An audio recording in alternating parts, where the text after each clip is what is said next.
Hello everyone, जय हिंद, वंदे मातरम। मैं Krishna sir आपका स्वागत करता हूं आपके अपने यूट्यूब चैनल कृष्णा स्टडी मस्ती पे। तो बने रहिएगा, वीडियो में अंततः देखिएगा। आज का जो सेशन है इसमें हम लोग डिस्कशन करने वाले हैं उत्तर प्रदेश पात्रता परीक्षा निरस्त 2021 में, जिसमें देखेंगे 1 से 5 भाग 1 बाल विकास एवं शिक्षण विधियों के बारे में हम लोग डिस्कशन करने वाले हैं। ठीक है, चाइल्ड डेवलपमेंट एंड पैथोलॉजी। अगर हम बात करते हैं तो यहाँ पे आपको दिखेगा परीक्षा की तिथि कि 28 नवंबर 2021 को यह परीक्षा कराई गई थी। फिर उसके बाद पेपर लीक होने के कारण इस एग्ज़ाम को रद्द कर दिया गया था। ठीक है, तो उसमें जो कैसे कैसे क्वेश्चन पूछे गए थे वो सारे क्वेश्चन आपको यहाँ देखने को मिलेंगे, और वो सारे क्वेश्चन आपको हम लोग एक एक करके डिस्कशन करने वाले हैं। तो चलिए स्टार्ट करते हैं। और अगर अभी तक आपने इस चैनल पे पहली बार विजिट कर रहे हैं तो चैनल को सब्सक्राइब कर लीजिएगा, बेल आइकन को प्रेस कर लीजिएगा, जिससे कि आपको अन्य जानकारियाँ भी समय समय से मिलती रहें। तो चलिए बिना देर किए हुए हम लोग स्टार्ट करते हैं। आज का जो क्वेश्चन है, क्वेश्चन नंबर 1 देखिएगा बड़े ही ध्यान से। और इसको स्टार्ट करने से पहले किसी ने क्या खूब कहा है कि कभी गौर किया है मंदिर के बाहर बैठे भिखारी भगवान से नहीं लोगों से मांगता है, आखिर क्यों? जब भी आप मंदिर के पास जाएंगे तो आपको एक नज़ारा ज़रूर देखने को मिलेगा कि जो वहाँ के जैसे इंसान जाता है ना मंदिर में भगवान से मांगने के लिए, ठीक है, लेकिन जो होता है क्या कि जो भिखारी होता है वो भगवान से ना मांग के वो इंसान से मांगता है। ठीक है, तो ऐसा दृश्य आपने देखा होगा। अगर वो भगवान से मांगता तो हो सकता है कि कुछ ज़्यादा मिल जाता, लेकिन वो सिर्फ इंसान से मांगता है, तो इसलिए जो होता है कि उसको बहुत सारी चीज़ें नहीं मिल पाती हैं। तो चलिए हम लोग स्टार्ट करते हैं। और आज का ये रहा हम लोगों का पहला क्वेश्चन कि निम्न में से कौन सा थॉर्नडाइक द्वारा किया गया अधिगम का मुख्य नियम नहीं है? नहीं को बिल्कुल ही अंडरलाइन कर लीजिएगा, जिससे कि आपको पता हो। चलिए ठीक है, इसमें पूछ रहा है कि अभ्यास का नियम, बी कह रहा है तत्परता का नियम, सी कह रहा है प्रभाव का नियम, और डी कह रहा है कि अभिवृत्ति का नियम। ठीक है, तो हमें बताना है कि कौन इसमें नहीं है। अगर हम बात करते हैं तो इसका राइट ऑप्शन हो जाएगा option number D is the correct option, आवृत्ति का नियम। ठीक है, यह जो है कि थॉर्नडाइक का नियम नहीं है। नहीं तो अभ्यास का नियम, तत्परता का नियम, प्रभाव का नियम, ये तीनों के तीनों थॉर्नडाइक के देखने को मिल जाएंगे। ठीक है, तो ये बहुत ही इम्पोर्टेंट नियम है, हर जगह पूछता है, आप इसको ज़रूर याद कर लीजिएगा। थॉर्नडाइक द्वारा दिए गए अधिगम का मुख्य नियम जो कि अभिवृत्ति का नियम, अभिवृत्ति का नियम नहीं है। बाकी तीन है, अभ्यास का नियम है, तत्परता का नियम है और प्रभाव का नियम है। 5 इनके गौण नियम भी दिए गए हैं, इसे भी आप देख लीजिएगा।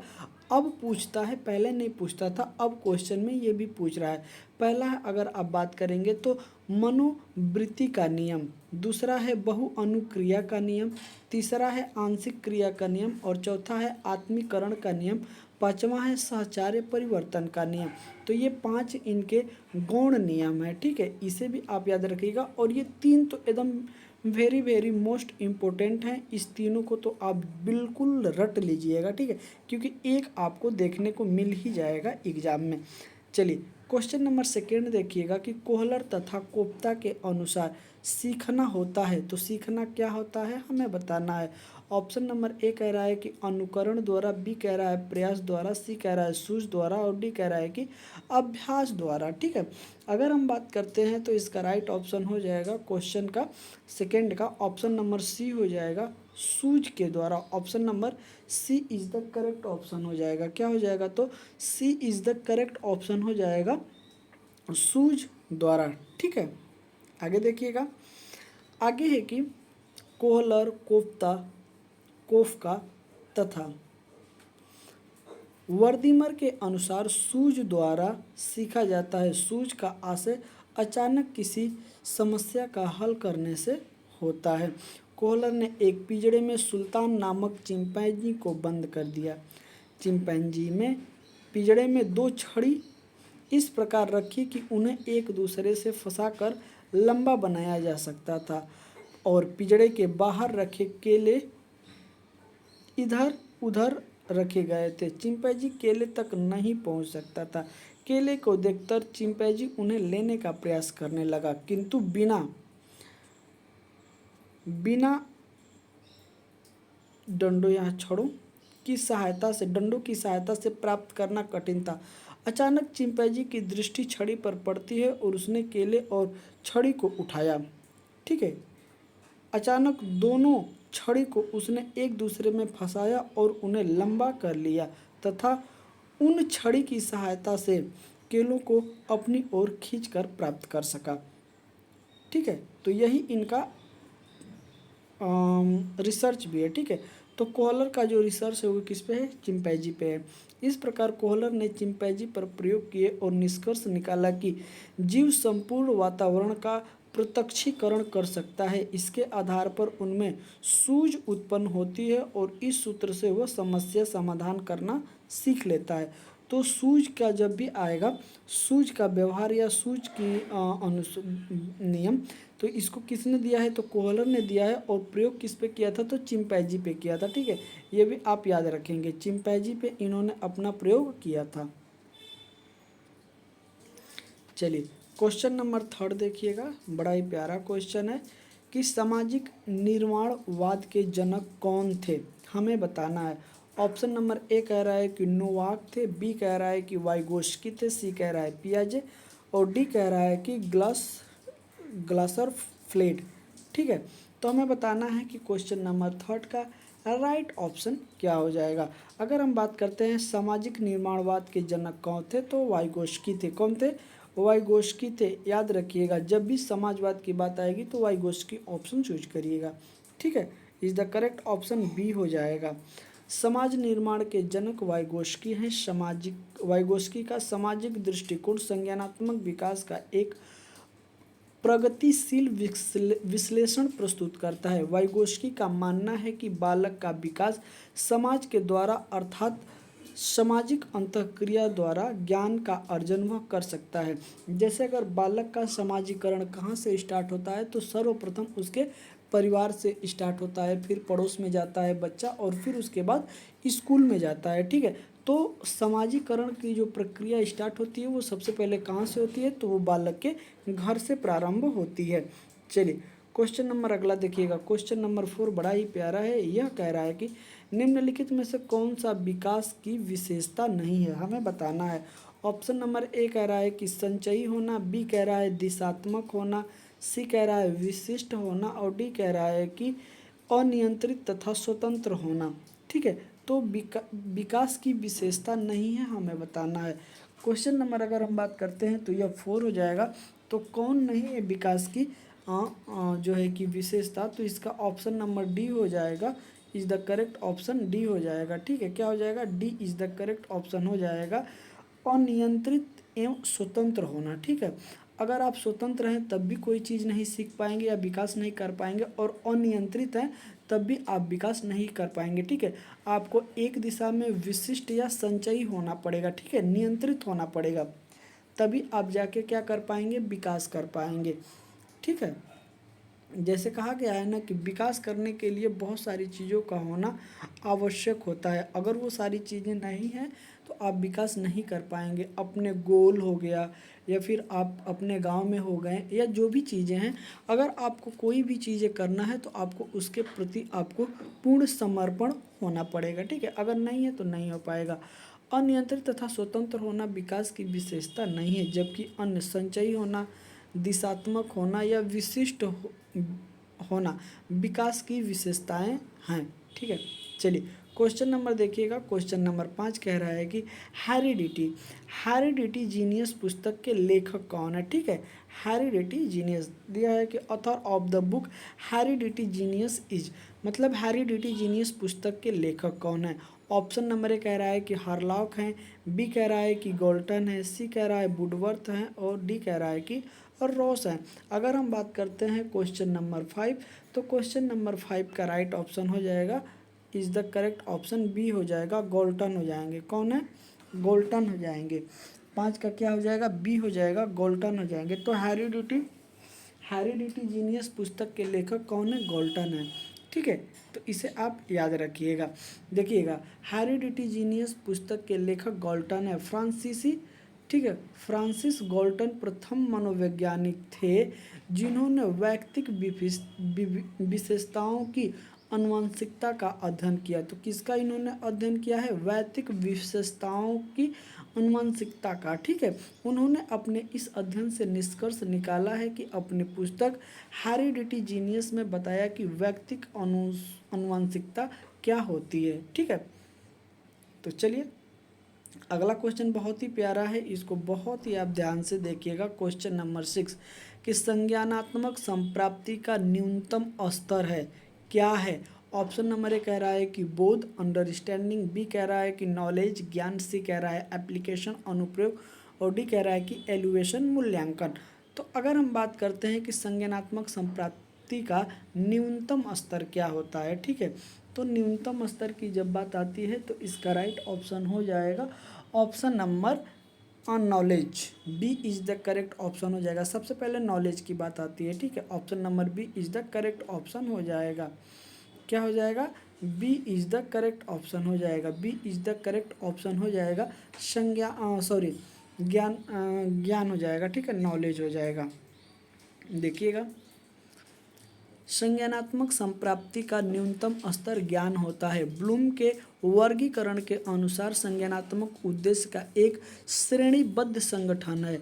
ब्लूम सीखने के उद्देश्य को 3 क्षेत्र, ठीक है, जिसमें पहला है संज्ञानात्मक, दूसरा है भावनात्मक और तीसरा है संवेदी डोमेन जिसे क्रियात्मक कहते हैं। ठीक है, इस तीनों ही क्षेत्र में वर्गीकृत किया गया है। पहले अगर हम बात करते हैं तो संज्ञानात्मक क्षेत्र आता है, ठीक है, जिसमें मानसिक कौशल का विकास होता है। फिर आता है भावनात्मक ज्ञान क्षेत्र, जिसमें भावनाओं तथा भावनात्मक क्षेत्रों का वृद्धि होती है। फिर आता है साइकोमोटर या फिर ज्ञान का क्षेत्र आता है, जिसमें शारीरिक कौशल का विकास होता है। ठीक है, शरीर का विकास होता है। पहले में मानसिक का होगा कि हम कोई भी चीज़ कितनी जल्दी सोच सकते हैं या फिर उसका निष्कर्ष निकाल सकते हैं। दूसरा हो अगर बात करते हैं तो भावनात्मक रूप से सोचने के या फिर लगाव होता है, उसके ज़रिए हम आगे बढ़ते हैं। और फिर तीसरा होता है शारीरिक तौर पे, ठीक है, फिर हमारे शारीरिक का विकास होता है। ठीक है, आगे अगर देखेंगे तो संज्ञानात्मक क्षेत्र में सीखने के 6 श्रेणियां शामिल हैं जो बौद्धिक कौशल के विकास में काम करती हैं। तो ये 6 जो श्रेणियां हैं वो कैसे कैसे हैं इसको देखिएगा। थोड़ा सा मैं इसको छोटा करता हूँ कि एक ही बार में दिख जाए। ठीक है, इस ग्राफ को देखिएगा बहुत ही ध्यान से। ठीक है, सबसे पहले नंबर पे क्या है? ज्ञान, दूसरे नंबर पे है बोध, तीसरे नंबर पे अनुप्रयोग, चौथे नंबर पर विश्लेषण, फिर संश्लेषण और उसके बाद मूल्यांकन होता है। कोई भी चीज़ के बारे में पहले आप जानना सोचिए, फिर उसके बारे में कुछ सोचिए, ठीक है, फिर उसका प्रयोग कैसे करते हैं, फिर उस पर विश्लेषण कीजिए, फिर उसको संश्लेषण कीजिए और उसके बाद लास्ट में आप मूल्यांकन के करीब जाएंगे। तो इस ग्राफ को आप बिल्कुल ही देखिएगा, क्योंकि सबसे न्यूनतम स्तर की बात की गई है तो इसमें क्या आता है? ज्ञान आता है। ज्ञान सबसे निचले स्तर पे है और अगर हम बात करते हैं मूल्यांकन तो मूल्यांकन सबसे उच्च स्तर पे है। ठीक है, तो इस चीज़ को भी आप याद रखिएगा। चलिए थोड़ा सा हम बड़ा कर लेते हैं जो कि हम लोगों को अच्छे से दिखाई दे। चलिए क्वेश्चन नंबर की अगर हम बात करते हैं तो क्वेश्चन नंबर देखिएगा, क्वेश्चन नंबर 7 कौन सा है? तो क्वेश्चन नंबर 7 देखिएगा, बड़ा ही प्यारा क्वेश्चन है कि सूक्ष्म शिक्षण का अंतिम सोपान होता है। तो सूक्ष्म शिक्षण जो होता है उसका अंतिम सोपान कौन सा होता है वो हमें बताना है। ऑप्शन नंबर ए कह रहा है कि प्रतिपुष्टि, बी कह रहा है पुनः योजना, सी कह रहा है पुनः पुष्टि प्रतिपुष्टि और डी कह रहा है कि पुनः शिक्षण। अगर हम बात करते हैं कि लास्ट, ठीक है, क्वेश्चन नंबर 7 का अगर हम बात करते हैं तो सबसे लास्ट में देखिए आता है तो वो क्या आता है? रीफीडबैक आता है। ठीक है, तो रीफीडबैक आता है और option number C is the correct option हो जाएगा। फिर आता है फीडबैक लेते हैं, आप कोई भी चीज़ बता के और फिर उसके बाद उसके बारे में फिर से बताते हैं और फिर से उसमें फीडबैक लेते हैं, उसी को कहते हैं सूक्ष्म शिक्षण के अंतिम सोपान जो होते हैं वो 6 होते हैं। ठीक है, और ये 6ठे नंबर पे आता है। ठीक है, तो option number C is the correct option हो जाएगा। देखिएगा, सूक्ष्म शिक्षण का अंतिम सोपान प्रतिपुष्टि होता है। ठीक है, समांतर सूक्ष्म शिक्षण में 6 चरण सम्मिलित किए जाते हैं। पहला अगर हम बात करते हैं तो पाठ्य योजना बनाना, दूसरा प्रतिपुष्टि, तीसरा पुनः शिक्षण, थोड़ा सा सीक्वेंस गलत हो गया है। पहले नंबर पे अगर बात करते हैं तो पाठ योजना बनाना, दूसरे नंबर पे बात करते हैं शिक्षण करना, और तीसरे पे प्रतिपुष्टि आता है। चौथे पे फिर पुनः योजना बनाते हैं, चौथे पे फिर पुनः परीक्षण करते हैं, शिक्षण करते हैं, और छठे नंबर पे पुनः प्रतिपुष्टि करते हैं। ठीक है, तो जो अंतिम चरण होता है वो क्या है, पुनः पुष्टि है। कहने का तात्पर्य है कि आप पहले किसी पाठ को देखेंगे तो उसकी योजना बनाएंगे, फिर उस पर शिक्षण करेंगे और फिर उसके फीडबैक लेंगे। ठीक है, कि कैसा बच्चों ने सीखा है। कोई बच्चा अगर नहीं सीख पाया, फिर नहीं कर पाया, तो फिर आप उसको एक बार पुनः पाठ्य योजना बनाएंगे और फिर अलग तरीके से उसको कुछ बताने की कोशिश करेंगे, और फिर उसके बाद आप क्या करेंगे, तो प्रतिपुष्टि करेंगे, मतलब फिर से फीडबैक आप लेंगे। ठीक है, तो ये पूरा जो है कि सर्कल होता है। ठीक है, तो इसको आप याद रखिएगा। अगला है कि अगर हम बात करते हैं तो अगला है कि गिलफोर्ड के अनुसार अवसारी चिंतन में आवश्यक है। क्या आवश्यक है, हमें बताना है। ऑप्शन नंबर की अगर ए बात करते हैं तो श्रेणीकरण है, बी कह रहा है कि विचार प्रवाह है, सी कह रहा है अंक गणितीय तर्क है, और डी कह रहा है कि एक समाधान है। ठीक है, अगर हम बात करते हैं क्वेश्चन नंबर 8 का, तो इसका राइट ऑप्शन हो जाएगा विचार प्रवाह। क्या हो जाएगा, विचार प्रवाह हो जाएगा। Option number B is the correct option हो जाएगा। ठीक है, फ्रिक्वेंसी ऑफ आइडियाज मतलब विचार का प्रवाह जो होता है। ठीक है, फ्लुएंसी। अगला देखिएगा, सॉरी, इसको डिस्क्राइब करिएगा कि गिलफोर्ड के अनुसार अवसारी चिंतन में विचार आवश्यक है। जब किसी व्यक्ति के सामने कोई समस्या रखी जाती है एवं उस समस्या के समाधान के लिए वो व्यक्ति अपनी कल्पना शक्ति एवं सृजनात्मकता का प्रयोग करता है तथा उसी समस्या के समाधान के रूप में एक से अधिक हल प्रस्तुत करता है, तो इस प्रकार के चिंतन को अपसारी चिंतन कहते हैं। कैसा चिंतन यह होता है, अपसारी चिंतन होता है। आगे देखिएगा, अपसारी चिंतन को क्या कहते हैं, आउट ऑफ द बॉक्स चिंतन पर आधारित है, जिसे आउट ऑफ द बॉक्स चिंतन का मतलब होता है सामान्य सोच से अलग सोच पैदा कर किसी चीज़ के बारे में सोचना। उदाहरण के लिए, जब कक्षा में एक शिक्षक किसी विद्यार्थी से प्रश्न करता है, यदि तुम्हारे पंख लगे हों तो तुम क्या करते हो, इस प्रश्न का उत्तर उपयुक्त नहीं है, अतः ऐसी स्थिति में बालक इस प्रश्न का कल्पना करेगा और फिर अपने विचार प्रस्तुत करेगा। तो वो क्या विचार है उसको आप देखिएगा, क्या प्रस्तुत कर सकता है बच्चा कि मुझे पंख बहुत पसंद हैं, मेरे अगर मेरे पंख होते तो मैं पूरी दुनिया की सैर करता, अगर मेरे पंख होते तो मैं आसमान में पक्षियों के साथ उड़ने की रेस लगाता। यह आंसर है, बच्चे अलग अलग आंसर करेंगे। यहाँ तक कि बालक ने अपसारी चिंतन का प्रयोग करके प्रश्नों का उत्तर दिया है, मतलब हल करने की कोशिश किया है, जो कि अपसारी मतलब जो आंसर होना चाहिए उसका सटीक आंसर नहीं मिल सकता है, तो बच्चे उससे अलग सोच सोच के जो है कि आंसर दे रहे हैं। ठीक है, तो इस तरीके से भी क्वेश्चन बनते हैं, और क्वेश्चन जो बनते हैं वो बहुत ही उम्दे क्वेश्चन अब बनाए जा रहे हैं एग्जाम में, क्योंकि अगर आप थोड़ा सा भी सतर्क नहीं रहेंगे तो आप क्वेश्चन गलत करके आ जाएंगे। चलिए, क्वेश्चन नंबर 9 की अगर हम बात करते हैं तो ध्यान से देखिएगा कि मस्तिष्क उल्लंघन विधि के प्रतिपादक कौन हैं। ऑप्शन नंबर ए कह रहा है कि जॉन डीवी हैं, बी कह रहा है कि ओर्सबोर्न है, सी कह रहा है कि हरलॉक हैं, और डी कह रहा है कि ऑसबेल हैं। अगर हम बात करते हैं क्वेश्चन नंबर 9 का, तो इसका राइट ऑप्शन की अगर बात करते हैं तो ऑसबर्न हो जाएगा। क्या हो जाएगा, ऑसबर्न हो जाएगा। Option number B is the correct option हो जाएगा। चलिए आगे देखिएगा कि मस्तिष्क उद्वेलन विधि के प्रतिपादक ऑसबॉर्न हैं। मस्तिष्क उद्वेलन विधि में बालक के सम्मुख ऐसी समस्या प्रस्तुत की जाती है जिसके द्वारा बालक के मस्तिष्क में उथल पुथल उत्पन्न हो जाता है। इस उथल पुथल के द्वारा बालक किसी नवीन विषय को प्रकट करता है। अब वो नवीन विषय किसी भी प्रकार के हो सकते हैं। इस विधि में बालक के मस्तिष्क को सक्रिय करने और समस्या समाधान हेतु उकसाया जाता है। ठीक है, इस विधि में बालकों को संपूर्ण स्वतंत्रता दी जाती है। चलिए, क्वेश्चन नंबर 10 देखिएगा, बड़ा ही प्यारा है कि प्रासंगिक अंतःबोध परीक्षण में कौन संबंधित है। ठीक है, तो ऑप्शन नंबर ए कह रहा है कि DC मॉर्गन, सी कह रहा है कि एच ए मुरे, बी कह रहा है कि ए व दोनों, और डी कह रहा है कि जे एल मोरेन।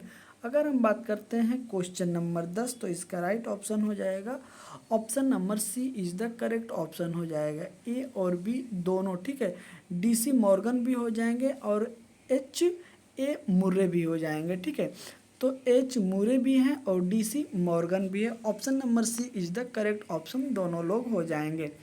देखिएगा, प्रासंगिक अंतर्बोध परीक्षण डी सी मॉर्गन एवं एच ए मुर्रे द्वारा प्रतिपादित किया गया था। प्रासंगिक परीक्षण को कथानक बोध परीक्षण भी कहा जाता है। यह परीक्षण व्यक्ति को मापने की एक प्रक्षेपी तकनीकी है। इसके द्वारा व्यक्तित्व की विशेषताओं की जांच की जाती है। इस परीक्षण में कुल 31 कार्ड होते हैं। इस परीक्षण में 30 विभिन्न चित्रों का प्रयोग किया जाता है, जिसमें 10 चित्र महिलाओं के, 10 चित्र पुरुषों के और 10 चित्र दोनों के लिए होते हैं। तो टोटल कार्डों की संख्या कितनी हो जाती है? 30 हो जाती है। 10 पुरुष के होते हैं, 10 महिला के होते हैं और 10 दोनों के होते हैं, और एक कार्ड सादा होता है। अतः अंतिम 10 चित्रों का प्रयोग किया जाता है इसको हल करने में, ठीक है। अगला देखिएगा क्वेश्चन नंबर 11, बड़ा ही प्यारा क्वेश्चन है कि सृजनात्मक चिंतन की प्रथम अवस्था कहलाती है, क्या कहलाती है? आयोजन कहलाती है, बी कह रहा है कि उद्भव कहलाता है, सी कह रहा है प्रबोधन कहलाता है, और डी कह रहा है कि संशोधन कहलाता है। तो सृजनात्मकता जो होता है, सृजनात्मक चिंतन का जो कि प्रथम अवस्था क्या कहलाता है, ठीक है। तो हाँ, अगर हम बात करते हैं तो इसका राइट ऑप्शन हो जाएगा option number A is the correct option हो जाएगा। आयोजन हो जाएगा, क्या हो जाएगा? आयोजन हो जाएगा, जिसे प्रिपरेशन कहते हैं। क्या कहते हैं? प्रिपरेशन कहते हैं, ठीक है। चिंता सृजनात्मक चिंतन की प्रथम अवस्था आयोजन कहलाती है। इस अवस्था में व्यक्ति को समस्या के पक्ष व विपक्ष में आवश्यक तथ्य एकत्र करने होते हैं। जैसे एक विचारात्मक को अपनी पेंटिंग बनाने से पूर्व किसी प्राकृतिक स्थान पर बैठकर रंग, आकार, रोशनी आदि का ज्ञान पहले प्राप्त करना होता है, ठीक है। चलिए अगला क्वेश्चन देखिएगा, क्वेश्चन नंबर 12 बड़ा ही प्यारा है। कह रहा है कि उद्दीपक अनुक्रिया सिद्धांत का प्रतिपादन किसने किया था? ऑप्शन नंबर ए कह रहा है थॉर्नडाइक, बी कह रहा है गेस्टाल्ट, सी कह रहा है कि उपयुक्त में दोनों, और डी कह रहा है कि इनमें से कोई नहीं, ठीक है। अगर हम बात करते हैं उद्दीपन की, उद्दीपन अनुक्रिया सिद्धांत की, तो इसका राइट ऑप्शन हो जाएगा option number A is the correct option, Thorndike हो जाएगा। क्या हो जाएगा? थॉर्नडाइक हो जाएगा। थॉर्नडाइक ने उद्दीपन अनुक्रिया सिद्धांत का प्रतिपादन किया था, जिसे हम लोग बोलते हैं SR थ्योरी। क्या बोलते हैं? SR और उसके बाद होता है थ्योरी, ठीक है। तो SR थ्योरी बोलते हैं, किसने दिया था? तो थॉर्नडाइक ने दिया था। आगे देखिएगा, उद्दीपक अनुक्रिया सिद्धांत का प्रतिपादन थॉर्नडाइक ने किया था।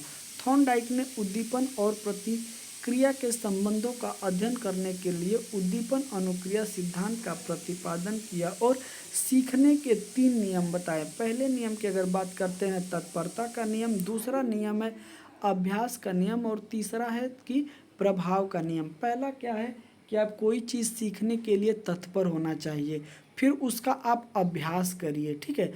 अगर आप उसका जितना बार अभ्यास करते हैं तो वह उतना ही आपको पेपर में क्या करेगा? आपको सहूलियत देगा, प्रभाव डालेगा। तो पहला है कि आपको पढ़ने के लिए तात्पर्य होना चाहिए, दूसरा है कि किसी चीज़ को बार बार पढ़ना चाहिए, और जब आप बार बार पढ़े रहते हैं तो वही चीज़ एग्ज़ाम में आपको क्या करता है? प्रभाव डालता है, बाकी बच्चों से आपको अलग कर देता है, ठीक है। चलिए देखिएगा, थॉर्नडाइक के अनुसार सीखना संबंध स्थापित करना है। संबंध स्थापित करने का कार्य मस्तिष्क करता है। सीखने की प्रक्रिया में शारीरिक और मानसिक क्रियाओं में संबंध होना आवश्यक है। ओके, चलिए अगले क्वेश्चन की अगर हम बात करते हैं तो अगले क्वेश्चन को आप बहुत ही ध्यान से देखिएगा। क्वेश्चन है, कौन से कारक अधिगम को प्रभावित करते हैं? ठीक है। Which factor effect learning, learning को क्या क्या प्रभावित करते हैं, ठीक है। तो ऑप्शन नंबर ए कह रहा है कि व्यक्तिगत कारक, बी कह रहा है कि वातावरण संबंधी कारक, सी कह रहा है सामाजिक कारक और डी कह रहा है कि उपयुक्त में सभी। क्या कह रहा है कि उपयुक्त में सभी, ठीक है। तो जब ये आते हैं कि अधिगम को कौन कौन प्रभावित करता है, तो व्यक्तिगत कारक बिल्कुल करता है, वातावरण संबंधित बिल्कुल करता है। जब भी डेवलपमेंट की बात आएगी तो आप याद रखिएगा डी बराबर heredity, H into environmental, H into E बराबर डी होता है डेवलपमेंट। तो पर्यावरण भी करेगा और व्यक्तिगत कारक भी करेगा, सामाजिक कारक भी करेगा, इसीलिए हमारा आंसर क्या हो जाएगा, उपयुक्त में सभी। क्या हो जाएगा, उपयुक्त में सभी, ठीक है। ऑल ऑफ द एबव हो जाएगा, उपयुक्त में सभी। तो तीनों के तीनों आंसर क्या हैं, बिल्कुल ही सही हैं। देखिएगा, मनोवैज्ञानिकों ने अपने प्रयोग के आधार पर ऐसे कारकों का अध्ययन किया जो सामान्य रूप से सभी व्यक्तियों के सीखने को प्रभावित करते हैं। सीखने को प्रभावित करने वाले कारक जो हैं निम्न हैं। अब ये कौन कौन से कारक हो सकते हैं, यहाँ पे आपको बताया गया है। एक नंबर की अगर बात करते हैं तो पहला स्वयं व्यक्तिगत कारण होता है। हम ये चीज़ सीखेंगे नहीं सीखेंगे वो आपके ऊपर निर्भर करता है। दूसरा कारण हो सकता है कि जो आप सीखने जा रहे हैं वहाँ का वातावरण कैसा है। फिर आप जा रहे हैं कि आप किस समाज से होकर आए हैं और किस समाज में सीखने जा रहे हैं, तो सामाजिक कारण भी बहुत ही ज़रूरी होता है। उसके बाद शारीरिक व मानसिक स्वास्थ्य जो होता है ये भी आपको लिए बहुत उपयोगी ज़रूरी होता है कि आपका मस्तिष्क स्वास्थ्य कैसा है और आपका शारीरिक स्वास्थ्य कैसा है। क्योंकि रूसो ने कहा था कि स्वस्थ शरीर में स्वस्थ मस्तिष्क का निर्माण होता है। तो अगर आपका शरीर स्वस्थ है तो आपके मस्तिष्क भी स्वस्थ होंगे, ऐसा माना जाता है, ठीक है। अगर आपका शारीरिक स्वास्थ्य सही नहीं है तो आप मानसिक स्वास्थ्य भी अच्छे नहीं हो सकते हैं। लेकिन ये कहीं कहीं पे गलत हो जाता है, क्योंकि बहुत लोगों का स्वास्थ्य जो होता है विकलांग होते हैं या फिर ऐसे नहीं होते, लेकिन वो लोग कहीं कहीं बहुत अच्छे कार्य कर रहे हैं। अभी एक लड़का था जो कि आईआईटी जो है कि उसने क्रैक किया है, ठीक है। तो ऐसे ऐसे देखने को मिल सकता है। तो जो पहले के लोग मानते थे है, लेकिन अभी जो चीज़ें हैं, अगर शरीर आपका कहीं से जवाब दे रहा है लेकिन आपका अगर ब्रेन स्ट्रोंग है तो आप उस चीज़ को कर सकते हैं, ठीक है। तो शारीरिक व मानसिक स्वास्थ्य भी एक कारण हो सकता है। सफलता का परिणाम का ज्ञान, ठीक है, सफलता या परिणाम का ज्ञान होना भी ज़रूरी है। अगर आप कोई काम कर रहे हैं तो उसके लिए आप तैयार रहिएगा। ज़रूरी नहीं है कि आप उसमें सफल ही हो सकता है आप असफल भी हो जाए, तो उस असफलता से भी हमें सीख मिलती है, ठीक है। तो इसके लिए भी परिणाम चाहे जो भी हो उसके लिए हमें सदैव तैयार होना पड़ता है। अगर आप अपने जीवन में सदैव तैयार नहीं हैं तो फिर थोड़ी सी दिक्कतों का सामना करना पड़ सकता है, ठीक है। इसलिए प्रभाव के कारक सीखने वाले उपयुक्त में सभी थे, इस क्वेश्चन का राइट ऑप्शन था। चलिए क्वेश्चन नंबर 14 देखिएगा, बड़ा ही प्यारा क्वेश्चन है कि बहुबुद्धि का सिद्धांत किसने दिया था। ऑप्शन नंबर ए कह रहा है कि पियाजे ने दिया था, बी कह रहा है कि ब्रूनर ने दिया था, सी कह रहा है कि गार्डनर ने दिया था और डी कह रहा है कि वाइगोस्की ने दिया था। अगर हम बात करते हैं क्वेश्चन नंबर 14 का तो इसका राइट ऑप्शन हो जाएगा बुद्धि का सिद्धांत। बहुबुद्धि का सिद्धांत किसने दिया था, गार्डनर ने दिया था। किसने दिया था, गार्डनर ने दिया था बहुबुद्धि का सिद्धांत। ओके, देखते हैं। बहुबुद्धि का सिद्धांत गॉर्डनर द्वारा प्रतिपादित किया गया था। इस सिद्धांत के अनुसार बुद्धि विभिन्न कारकों का मिश्रण है जिसमें अनेक योग्यताएं निहित रहती हैं। किसी भी मानसिक कार्य या विभिन्न कारक मिलकर एक साथ कार्य करते हैं। गॉर्डनर के अनुसार बुद्धि के विभिन्न प्रकार मानव बुद्धि की विविधताओं का परिचयक है, जो व्यक्तियों को समस्या समाधान करने में, वस्तुओं के सृजन में, संस्कृत मूल्य युक्त विभिन्न क्षेत्रों के नए ज्ञान की खोज में सहायता करती है, ठीक है। और इस सेशन का यह लास्ट क्वेश्चन हो जाएगा, ठीक है। कैसा क्वेश्चन हो जाएगा, तो इस सेशन का यह लास्ट क्वेश्चन हो जाएगा, ठीक है। अब हम लोग जैसे एक सेशन में 15 को 1 से लेकर 15 क्वेश्चन ही कंप्लीट करा रहे हैं, ठीक है। और अगले सेशन में 16 से लेकर हम लोग 30 क्वेश्चन कंप्लीट करेंगे, क्योंकि सेशन ज़्यादा लंबा ना हो जाए। ठीक है, इस चीज़ को ध्यान में रखते हुए एक पेपर को हम लोग 2 सेशन में कंप्लीट करा रहे हैं। तो इस सेशन का ये हम लोगों का लास्ट क्वेश्चन हो जाएगा। ठीक है, तो देखिएगा बड़े ही प्यार से क्वेश्चन नंबर 15 कह रहा है कि स्फीयर मैन ने दिया है। तो स्फीयर मैन ने क्या दिया है? ऑप्शन नंबर ए कह रहा है कि बुद्धि का द्विकारक सिद्धांत दिया है। सी कह रहा है कि बुद्धि का समूह कारक सिद्धांत दिया है। सी कह रहा है कि बुद्धि का बहुकारक सिद्धांत दिया है। और डी कह रहा है कि बुद्धि का प्रतिक्रिया उन्मुखी सिद्धांत दिया है। तो हमें बताना है कि स्फीयर मैन ने कौन सा सिद्धांत दिया था। अगर हम बात करते हैं तो इसका राइट ऑप्शन हो जाएगा option number A is the correct option हो जाएगा। Two factor theory of intelligent क्या हो जाएगा? Two factor theory of intelligent बुद्धि का द्विकारक सिद्धांत किसने दिया है? तो स्फीयर मैन ने दिया है। ठीक है, इस चीज़ को आप याद रखिएगा। आइए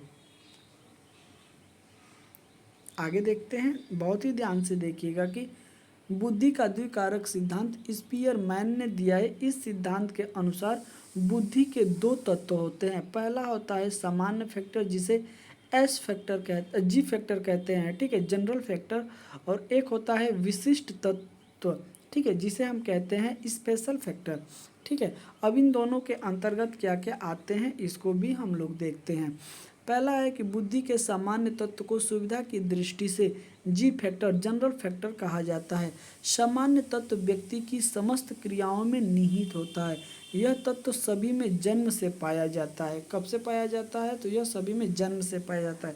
कुछ विशिष्ट होते हैं, यह सब में नहीं पाया जाता है।